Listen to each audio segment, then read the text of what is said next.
Bom, sabendo então, os indivíduos que são mais acometidos pela deficiência de ferro, sabendo como que ocorre o metabolismo do ferro, sabendo, o que faz o indivíduo perder ferro, onde que está a maior quantidade de ferro do organismo, sabendo então toda essa parte de introdução, agora a gente vai para a parte clínica.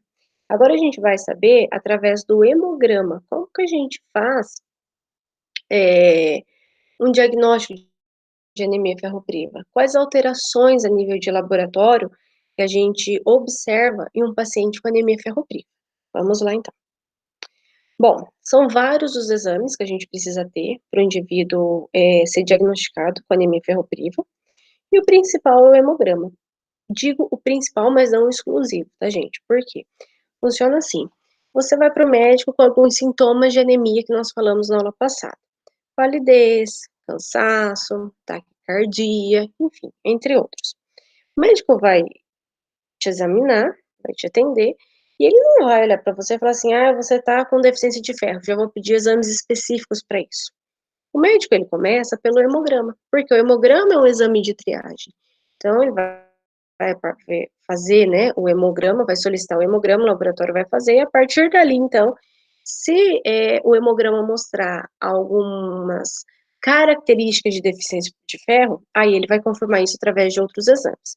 Só que uma coisa muito importante aqui nesse hemograma é, um paciente com anemia ferropriva, ele vai ter como característica principal do hemograma, anemia microcítica hipocrômica. Então, o que que a gente vê nesse paciente? Queda de hemoglobina, a gente vê o paciente com anemia, a gente vê microcitose. Por que que a gente vê microcitose? As hemácias pequenas, porque o indivíduo ele tem deficiência de hemoglobina, justamente porque ele tem a deficiência de ferro. Então ele vai ter queda nos níveis de ferro, né, anemia ferropriva. Consequentemente, as hemácias, elas nascerão pequenas. Por que as hemácias são pequenas? Porque pensa que a hemácia é como se fosse um pacotinho. E dentro desse pacotinho, a gente coloca várias moléculas de hemoglobina. Se o indivíduo não consegue sintetizar as moléculas de hemoglobina na quantidade correta, justamente porque ele não tem um átomo de ferro, o pacotinho vai ser menor, tá? E por que que as hemácias vão ser hipocrômicas, vão ser descoradas? A hemácia desse paciente vai ser hipocrômica justamente por isso. A hemoglobina é o que dá o pigmento, ela é avermelhada, né, ela que vai dar aquela cor vermelha para as nossas células. Se eu começo a sintetizar pouca hemoglobina, porque eu tenho pouco átomo de ferro, as hemácias elas vão ser descoradas, elas vão ser mais claras. Então, anemia microcítica hipocrômica, né, ou seja, queda de hemoglobina, com queda de VCM, com queda de HCM ou CHCM, é algo que é característico de anemia ferropriva, mas não é exclusivo, tá? Porque vão existir outras anemias em que o indivíduo também vai ter anemia microcítica hipocrômica. Aqui eu coloco alguns exames a nível de bioquímica para vocês. Esses exames são exames que vão sim confirmar a anemia ferropriva. Um hemograma com microcitose e hipocromia não faz já diagnóstico de anemia ferropriva, a gente tem que confirmar com a queda, tem que ver, né, a queda de ferro, você tem que realmente dosar ferro no indivíduo através desses exames de bioquímica, para o indivíduo confirmar que é a deficiência de ferro que está levando a essa anemia microcística hipocrômica.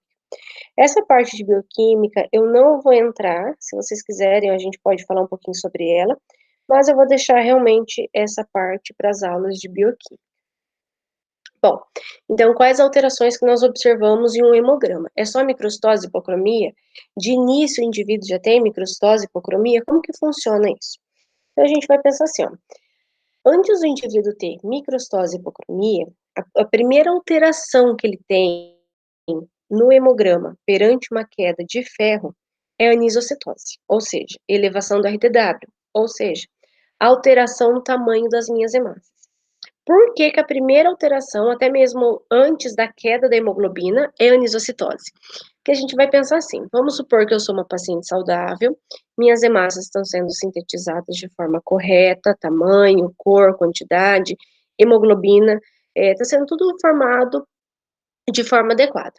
E aí, a partir de uma hemácia dura 120 dias, lembra disso? Dura aproximadamente 120 dias. E a partir de hoje, eu vou parar de ingerir ferro, por exemplo, tá? Fiz uma dieta ali, e daí eu paro a ingestão de ferro. Consequentemente, as hemácias velhas que vão morrer daqui 120 dias, por exemplo, elas possuem o tamanho normal. Só que as hemácias que estão sendo sintetizadas a partir de hoje já começam a ser sintetizadas de um tamanho menor. Dessa forma, eu já tenho uma anisocitose, porque essas novas hemácias que eu estou sintetizando já sentem a queda de ferro, já possuem pouca hemoglobina, já são de um tamanho menor. Então, eu já começo a ter tamanhos diferentes. Se essa anemia ferropriva não for corrigida, não for diagnosticada logo no início, a gente pode observar, consequentemente, a redução da hemoglobina. Então, depois da nisocitose, vem a queda da hemoglobina. Por quê? Porque várias hemácias estão sendo produzidas, as antigas com tamanho e coloração normal estão morrendo, porque já está dando o prazo de validade delas, e as hemácias novas, elas estão descoradas, elas estão pequenas, eu não estou conseguindo sintetizar hemoglobina, a minha hemoglobina tá assim, em quantidade pequena, insuficiente, então a gente começa a ver aqui a anemia. E, consequentemente, posteriormente, microcitose, hipocromia, muito comum observar eliptócitos na anemia ferropriva, eliptócitos com o centro clarinho, centro branquinho, tá? Não existe um porquê, não se sabe o porquê que os eliptócitos, eles acompanham a anemia ferropriva, a gente sabe que eles aparecem. Pontilhados basofílicos, né, que são restos de ribossomo na célula, também não tem uma justificativa para isso, mas mostra que eu estou tendo um problema na produção de células. O pontilhado basófilo, nessa conclusão, a gente consegue chegar com ele. E muito comum observar a plaquetose. Acredita-se que a plaquetose é algo reacional nesses pacientes. Então, a maioria dos pacientes com anemia ferropriva, a gente observa o aumento do número de plaquetas. Gente, seguinte, todas essas alterações que a gente colocou aqui, não é que o indivíduo com anemia ferropriva vai apresentar todas. Ai, tem que ter isso, tem que ter isso, é como se fosse um checklist, tá? Mas são as alterações que nós podemos observar em um hemograma de paciente com deficiência de ferro. Microcitose, hipocromia e anemia, geralmente é o que nós vemos sim, tá? E o restante, geralmente, acompanha tudo isso. Bom, então aqui, ó, eu tenho um hemograma de um paciente com deficiência de ferro. Então, eu posso ver hemoglobina baixa, então ele é um paciente anêmico. Eu posso ver uma microcitose, né? O VCM dele tá baixo, aqui o laudo traz como VGM, volume globular médio. Lembrando que o VCM pode ser VCM ou VGM. Ele apresenta uma hipocromia, você pode ver o HCM ou HGM dele também está baixo.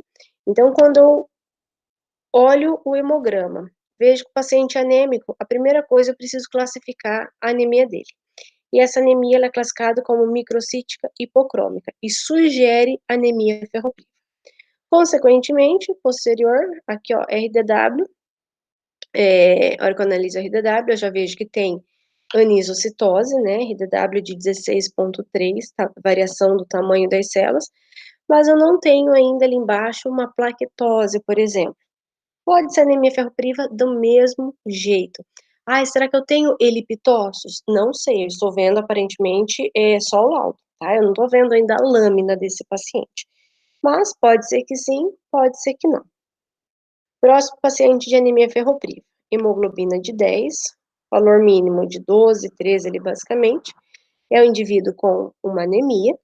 E a classificação dela é microcítica hipocrômica, queda de VCM e queda de HCM. A gente olhar aqui, ó, o paciente anterior, valor de referência de VCM de 82 a 92 e de HCM de 28 a 32. E aqui, ó, a gente tem bem baixo, tá? E eu também tenho um RDW aumentado, também tenho uma anisocitose. A hora que a gente vai para a lâmina desses pacientes, eu observo isso aqui, ó. Setinha vermelha indica uma hemácia de tamanho normal, tá? E ó, setinha azul, hemácias microcíticas, assim como outras da amostra, eu citei só algumas. Então, já vejo uma microcitose ali, umas hemácias microcíticas. As setas em verde, elas apontam os elipitócitos. Eu olho essa imagem, está nítido, anisocitose, né? Variação de tamanho. Outra imagem. Ah, tá, só voltar aqui um pouquinho. O que a gente tem que tomar muito cuidado? Em uma amostra de anemia ferropriva, em que as hemácias, grande parte das hemácias, praticamente todas as hemácias, apresentam microcitose, uma hemácia de tamanho normal, é perigoso você falar, essa aqui é uma hemácia macrocítica, e a setinha vermelha. Mas, na verdade, ela não é uma hemácia macrocítica, ela é tamanho normal. Só como as outras estão muito pequenas, qualquer hemácia de tamanho normal fica grande perto dessas células, tá? Tem que tomar cuidado com isso.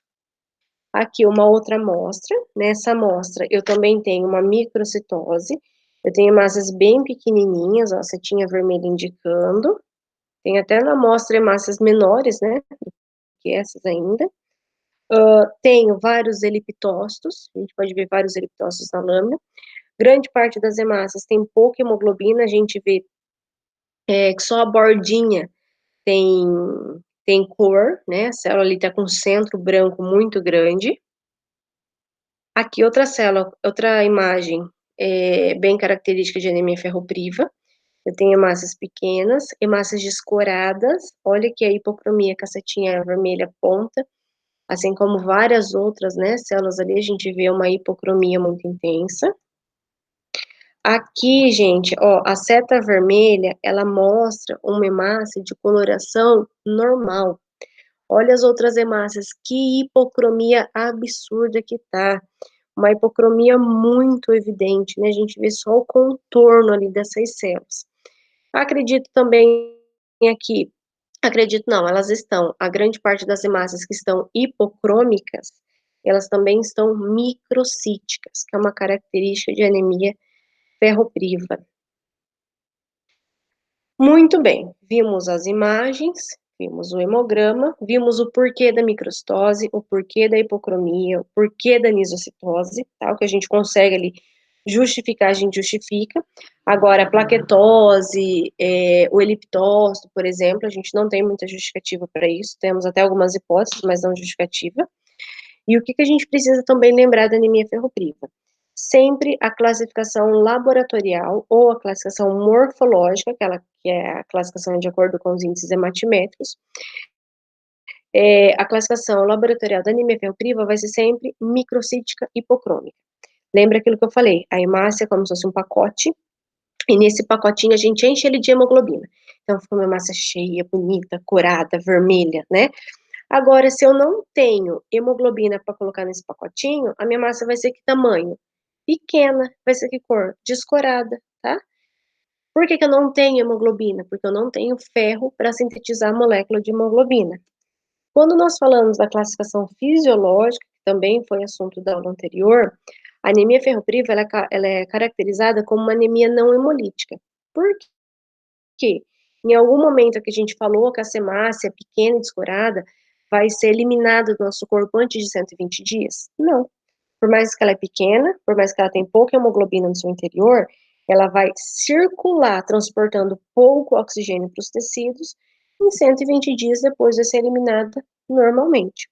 Então, eu não tenho a morte precoce dessas células. Então, ela é uma anemia não hemolítica, tá? Eu não vou hemolizar essas células devido à deficiência de ferro. Eu tenho atividade medula óssea, o que seria isso? Se eu for analisar a medula óssea do meu indivíduo, ela vai estar hiperproliferativa, ou seja, muita produção de célula vermelha, ou a medula óssea do indivíduo vai estar hipoproliferativa, pouca produção de célula vermelha. A medula óssea do indivíduo com anemia ferropriva, ela está hipoproliferativa. A medula óssea tem pouca atividade. Por quê? Eu não tenho ferro para produzir um número normal ou até mesmo aumentado de células vermelhas. A anemia ferropriva é uma anemia de caráter hereditário? Não, é uma anemia que nós chamamos de anemia adquirida. Você não herda deficiência de ferro do seu pai e da sua mãe, você vai ter deficiência de ferro se você apresentar, por exemplo, aqueles fatores que nós falamos, como gravidez, menstruação, idade, enfim, vários fatores ali que podem influenciar. Tratamento da anemia ferropriva. Tratamento da anemia ferropriva, geralmente é sulfato ferroso. Esse sulfato ferroso, ele pode vir de forma oral ou até mesmo injetável, dependendo do paciente. E uma coisa que é muito importante é o acompanhamento com reticulócitos, ou seja, o médico fez diagnóstico de anemia ferropriva, então ele fez o hemograma tinha característica de microcitose e hipocromia, tá? Era uma anemia microcítica hipocrômica. Aí ele fez os exames de ferro, né, os exames bioquímicos para analisar o perfil de ferro, transferrina, ferritina, índice de saturação de transferrina, enfim, vários desses exames.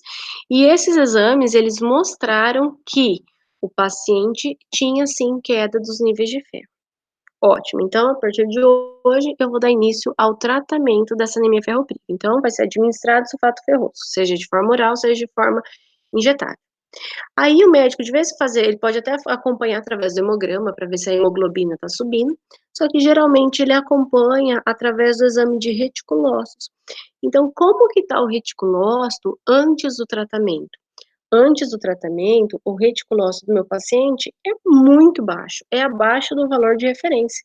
Por que que ele está abaixo do valor de referência? Porque a medula não produz, ela não tem matéria-prima, que é o ferro, para produzir novas células. Então eu tenho baixo reticulócito. Aí inicia a administração do ferro, o que que começa a acontecer com o reticulócito? O reticulócito começa a aumentar, e a gente tem elevação dos níveis de reticulócito. Por quê? Você administra ferro no paciente, isso é a matéria-prima para produzir novas hemácias, a medula óssea inicia a produção de células vermelhas, inicia uma alta produção de células vermelhas, porque o corpo está precisando, então ele começa a produzir bastante. Então os reticulócitos desse paciente, eles começam a subir. Se o reticulócito do paciente começa a subir, significa que está dando certo. Significa que o tratamento está dando certo, que está chegando esse ferro até a medula e a medula voltou à sua atividade, voltou à produção de células vermelhas.